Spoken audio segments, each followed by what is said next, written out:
Well, if I were to take you back, way back to when things were rosy and content, you'd find me and my wife, Janine, living a comfortable life. Just the two of us in our cozy little home in the suburbs. 22 years of marriage. You know, that's no small feat. You'd see us every morning sipping our coffees together, reading the news and casually chatting before heading off to our respective jobs. Me, I'm a systems engineer, and Janine, she's a high school principal. Our evenings, well, those were spent cooking dinner together, watching our favorite TV shows, or simply sitting on the porch talking about our day, our plans, our dreams. We loved our little routines. They grounded us, gave us a sense of security and, well, happiness. I reckon then there was our shared love for technology. Boy, we were both real tech geeks. We both had Apple Watches, matching ones a gift. We bought each other on our 20th anniversary. We used them for everything, tracking our health, staying connected, even controlling the gadgets around the house. But I didn't know at the time that these same watches would turn my world upside down. Yeah, you heard me. Right. It was her Apple Watch, her constant companion, that would eventually reveal the secret she'd been hiding. But that's the beginning of this Apple Watch nightmare, where things started to change. Subtly. At first, Janine started coming home later and later from work, saying it was due to the increased workload. She was also constantly on her phone, or more specifically her Apple Watch. I didn't think much of it at first. I mean, she was a principal and her job was demanding. Right. I thought she was just caught up with work. But then there were these small things that didn't add up. She was more withdrawn, didn't want to talk much, and started avoiding all our usual evening chats. It was like she was there, but her mind was somewhere else. And then there was her Apple Watch. Now, she'd always been keen on it, used it for everything, but now it was like she was glued to it. Always checking it, responding to messages even during our limited time together. But I still dismissed it, thought maybe she was dealing with some school crisis or something. But boy, was I wrong. My gut started giving me signals that something wasn't right. I tried ignoring it, but it kept gnawing at me. That's when I decided I needed to know what was going on for my own peace of mind. Little did I know what I was about to uncover. It would change everything, and I mean everything. So one day Janine, she left her Apple Watch at home, said she was in a hurry and forgot it. She called me from work, asked if I could charge it for her. I agreed, of course, and didn't think twice about it. So I placed it on the charger, and that's when I saw it. A message popped up on the screen. It was from some guy named Tom. It read, "Miss, you already can't wait to see you tonight. Love." I was taken aback. The message. It was intimate, not something a colleague or a friend would send. My heart sank. But I tried to calm myself down. Maybe it was the wrong message or a joke. I told myself, but deep down I knew it wasn't. I felt betrayed, hurt, didn't know what to do. But I knew I had to confront her. Had to know the truth. That evening when she came home, I showed her the message, asked her to explain her face. It turned white.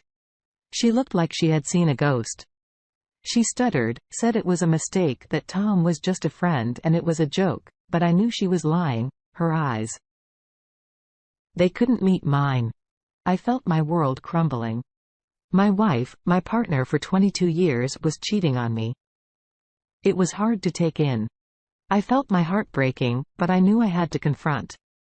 This had to face the reality.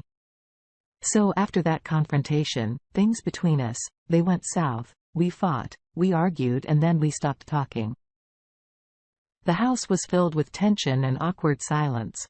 That was too heavy to bear. Janine. She tried to explain, said it was a mistake, that she wasn't cheating, but the trust was already broken. I couldn't believe her. Not after what I saw. I was hurt, but more than that I was angry. I mean, 22 years, that's a long time, isn't it? I thought we had a bond that couldn't be broken, but I guess I was wrong. So I made a decision that would change all our lives. I decided to file for divorce. It was hard, but I knew it was the right thing to do. I couldn't live with the betrayal. Couldn't pretend that everything was fine. When I told her about my decision, she was shocked. She pleaded, cried and said she was sorry, but it was too late. The damage was already done. She suggested marriage counseling, thought it could save our marriage. But I wasn't interested. I had no intention of saving a marriage that was based on lies. I told her no. And she looked at me, disbelief in her eyes. Now, during the divorce proceedings, things got a little crazy. Janine was adamant about saving our marriage. She kept pushing for marriage counseling, but I was not having any of it. She reached out to our friends, our family tried to get them to talk to me, convinced me to give our marriage another chance. But I was firm. I knew what I wanted, and that was out of this sham of a marriage. It wasn't easy. Let me tell you that there was pressure from all sides, and then there were the legal proceedings. Divorce is not a simple process. It's messy and it takes a toll on you. The court hearings, the lawyer meetings, the division of assets. It was all overwhelming, but I stood my ground, faced it all head on. Janine. She tried to play the victim card, tried to make me look like the bad guy, but I wasn't fazed. I knew the truth, and that was all that mattered to me. I knew she was guilty. She knew she was guilty. The Apple Watch message was pro enough. And the court, they saw it too. You see, even after all of this, Janine, she was relentless. She still believed she could save our marriage. She kept on insisting on marriage counseling, but I still wouldn't budge. Now, there was a reason why I was so adamant about not going for marriage counseling. I mean, the thought of sitting in a room talking about our issues seemed pointless to me. I already knew what the problem was. Janine had cheated on me, betrayed my trust. No amount of talking was going to change that. I wasn't interested in mending things. I wanted to move on. But let me tell you, Janine, she was crafty. She again tried to manipulate the situation. Still tried to make me feel guilty. She again kept playing the victim card. Acted like I was the one who was abandoning her. She cried, pleaded, said she was sorry that she made a mistake, but I wasn't buying it. Not anymore. I was done with the lies, deceit. I wanted out, and nothing she said or did was going to change my mind. Now, there's one final thing I got to tell you: the divorce proceedings.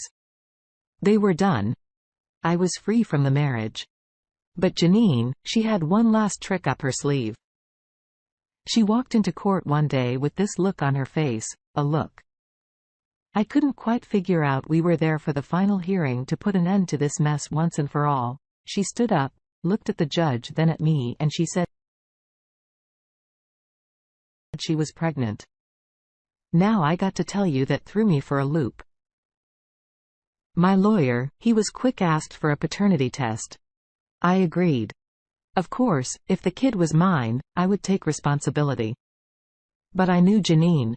I knew she was lying, and guess what? The paternity test came out negative. Janine. She was caught in a lie. Once again, the judge wasn't pleased, and that was it. Our divorce was finalized. Janine.